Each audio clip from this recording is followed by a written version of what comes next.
stalwarts like Vararuchi and all that, are they just legends or did they really exist? Did they contribute to the learning of astronomy or mathematics? That's So Vijaychandran was my teacher.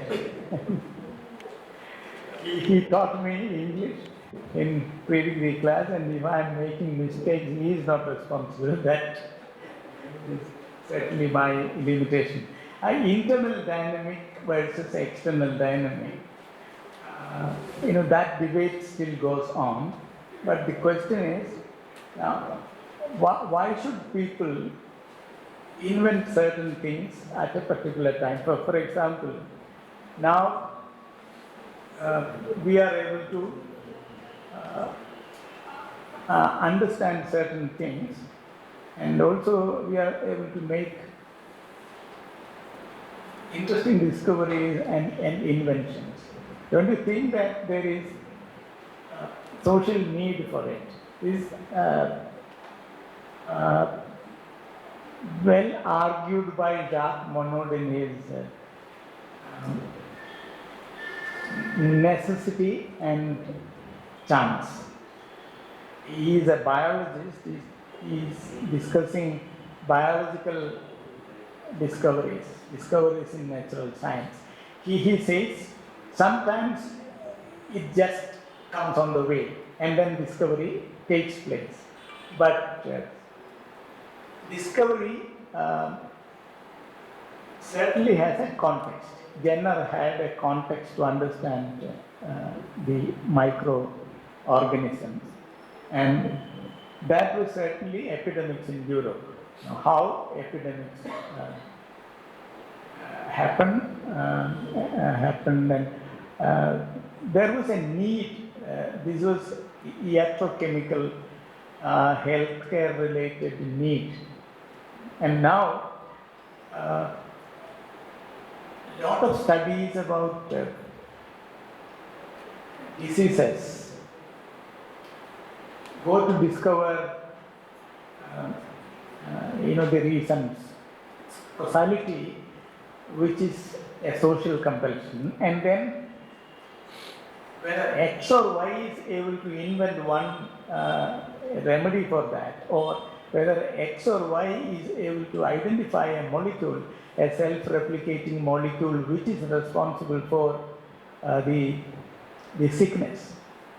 And they are not able to decide whether virus is a living organism or not, but virus is a self-replicating particle, and that causes the sickness. This is the discovery becomes possible because of instrumentation. But why should people focus on that particular issue? There is a social context for it. The social matrix is important. And there is an interesting study on X-ray crystallography. X-ray crystallographer studied through robotic crystallization process the structure of the gene, and then he himself says that why should I go to understand the structure of the gene? Then he speaks about society, the society which is requiring it. So genomics today is important because of a variety of things, and already in early 19th century there was a discussion about development of technology as a need of the capitalist economy, political economy of capitalism. Now we have biosynthetic engineering, lot of research in developing new products and so on. But I think the economy is compelling to do that. Now even knowledge areas themselves transform. Now we don't know whether an area of knowledge is science or technology, whether biosynthetic engineering is pure science or technology. And also See, 50 years ago, if anybody discovered a new molecule, that was a major discovery, and his paper would be published in a high impact factor journal, and he or she would be hailed. But now, if a person writes a paper on the discovery of a new molecule, any leading journal will keep that paper in pending and intimate the author that you have to wait, because we are leaving this for consultation just to see what could be the application of the new molecule. A pharmaceutical industry would send a team, and then if this new molecule is useful for developing drugs, then that discovery will become important. So a discovery is now constrained to be an invention. A scientist is compelled to be an inventor. Discovery science as such has no value today, not because it is not intellectually intellectually unchallenging, but it is not important for the economy. You will not get patent easily for discovering a new molecule, but you will get a lot of money and also a patent and so on. You can exchange your intellectual property rights for high amount if it is converted into invention science. An active principle of a plant was an important thing for science, but now if you discover active principle, you will be asked to wait. What is the application of the active principle is the question. So industry, market and so on have a lot of a role in deciding what is important and what is not. Who decides what is significant knowledge is an important question. If that is the thing, it is not just internal dynamic, but at the same time, internal dynamic just cannot be dismissed. Ultimately, there is a language of doing things, and a community would be there sharing that language, knowledge language, and language of doing things. There is language of laboratory, language of experimentation, language of various instrumentation. All these would be there, and within that academically contingent setting, researches take place, and there would be discoveries and inventions. So that way I agree with you. If we consider one as sufficient for explaining inventions and discoveries, a student trained in history would find it difficult. About the solar system? Yes, so solar system, people actually I think made confusion between the Tycho Brahean, Nilakanda Somyaji kind of, so for their calculation it was enough. All planets moving around the sun, and then planets along with sun moving around the Earth. That kind of partly heliocentric perspective was enough. I think before, say, 17th century or 18th century, clear solar system was not. I think it was Newtonian mechanics which provided clarity about the whole thing. Otherwise, clear concept of solar system was not there. People say that Aryabhata had understanding, but it's very important to know that the spherical shape of the planets, including Earth, that was known to Aryabhata. From 5th century AD onwards, very clearly Indian astronomers knew that Earth was spherical and all planets were spherical. Whereas Europe at that time knew Earth was a flat space, and various planets moved around. So a heliocentrism of the absolutist kind that one could see mathematically presented in Newtonian text, Mathematica Principia. That you don't find in any of the texts. And there is a lot of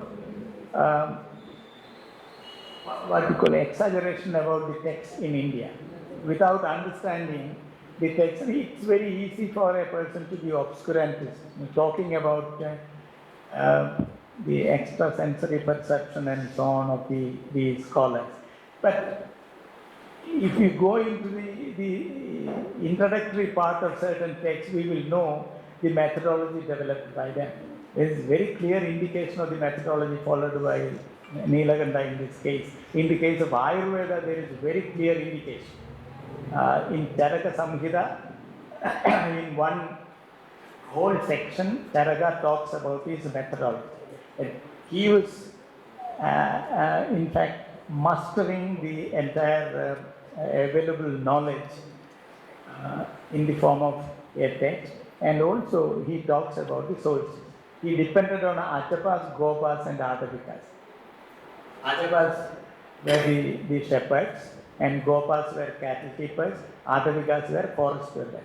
They were the ones who provided him knowledge about the medicinal value of plants. He observed their practices. Method is certainly available there, and also they had very strong understanding about the techniques of making knowledge reliable. They distinguished the knowledge, jnana and ajnana. They distinguished it very well. Methodology was an area very well developed by Indian scholars. Nyaya and Navya Nyaya, and also all the early the darshanas, and then the Upanishadic discourse itself. There is the tradition, a very strong tradition which Europe also developed, but some 6 centuries or 7 centuries later. European skepticism is really very rigorous, but equally or more rigorous was Indian theory of doubt. Indian theory of doubt was a very powerful instrument for establishing the reliability of knowledge. Understanding, they never had an area called epistemology, but Anyuchi is an area very close to that. Asking questions to knowledge itself, which would mean treating knowledge itself as an object of analysis. Trying to understand the structure of it, the composition of it, the foundation of it, and then testing one's own knowledge with a series of questions and appreciating people who would be able to ask new questions to the knowledge. So that culture was already there, and that wouldn't be part of what is called extrasensory perception. Or it may be true that some people certainly had capability to understand, and we are talking about inventions and discoveries and so on, which would involve a cognitive jump. It's very clear that people were able to draw insight. Suddenly they got it, they themselves wouldn't know how they were able to discover that. And sometimes, talking about metaphysics all along, suddenly there would be a major discovery, and then the scientist would return to metaphysics. Schrödinger is the best example. Schrödinger has been talking about the inscrutably hidden mechanism of consciousness. And always he would quote from Ishavasya or some other Upanishad and then would write his paper. All papers of Schrödinger start with a hymn from one Upanishad or the other. But Schrödinger equation was something totally different. And there you are, Schrödinger with the Nobel Prize. Schrödinger as a Nobel laureate has nothing to do with Upanishad as such. But people can certainly then extend these metaphysics into Upanishads and so on, and the universal consciousness and the Atman, ontological unity between the Atman and Brahman, extrication of the individual Jivatma to the Paramatma, and then Paramatma becoming a Brahmajnani and so on. See, these are wonderful ideas, and one can certainly imagine physics of consciousness. If you understand the macro mechanics of light with the characterization of photons, or understand gravity, thinking about the graviton, you understand universal consciousness only with the help of particle physics. Think about quantum field theory, quantum entanglement, and quantum coherence and so on, and you believe that one day you will be able to discover the particle of consciousness. Gravity is a field, and it is not just two objects having a relationship, but it's a field. There is no empty space between particles. Now, quantum physicists or particle physicists say within an atom there is no space. Although mathematically it was known that an atom has a nucleus and then there are protons and neutrons and electrons orbiting around that, which means between the subatomic particles and nucleus there is space. No, there isn't. They would say that it's all a single field. Like that, if Atman consciousness is there and the Brahman as the universal consciousness is there, it is just single field. And how that field is operated from the Brahman or the universal consciousness, the relationship is built between the Brahmajnani, that level of understanding of any individual, and then the universal consciousness. In between, as in the case of graviton, there should be a particle. What is that particle? The moment one is able to discover that, if that particle is discovered, then that is the level of a human being to transcend the actual human level and then become a super being capable of communicating with the higher consciousness. It's a metaphysical imagination now, but there could be something like that. And at that time, Upanishads are going to be really important, real metaphysical texts with which advanced physics would be. The physics of uncertainty or physics of, science of uncertainty. Newton presented the science of certainty, linearity, finality, authority, and universal applicability. But now, the science that we hear today, ever since the time of Godel talking about mathematical undecidability. Mathematical decidability was the strong point of Newton. Mathematics itself then started talking about mathematical undecidability, and then scientists talking about whether it is wave or particle. It is wave as well as particle. This is a major issue.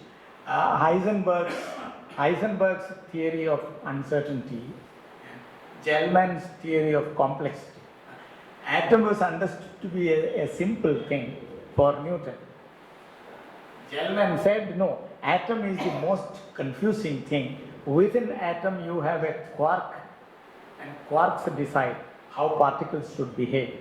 And you cannot talk about fundamental laws about subatomic particles movement. Is all unpredictable. So only up to a point you have the fundamental laws of motion and so on. But how do particles move? Particles just move. And people say that particle has consciousness and particle decide. Then some people talk about the virus having consciousness. Virus decides whether I should infect with this fellow or not. If that is the point, then we are drawing closer and closer to the particle of consciousness itself. And at that level, what is this, my awareness? My awareness is actually a power, and I am thinking about myself, I am understanding various things with a certain level of detachment and so on. How does that become possible? It's possible because there is a subatomic kind of power. Anyway, people are talking like that, and lot of similarity is there between the understanding that you see in the writings and the thoughts of early Indians, and also now the scholars like quantum physicists, string theory, string theoreticians, and so on. Advanced physics has something to do with the kind of metaphysics developed in Indian scholars in India. That is true. Yes. I don't know actually. There are various such stories, but we do not know whether that really happened or not. Vote of thanks. I would like to add a tail piece to what he has done. Dr. Gurkal has now given us a lecture in which he elucidated the development of astronomy and mathematics in Kerala in the period between 14th century and 16th century, starting with Madhva of Sangamagrama or Irinyalakuda,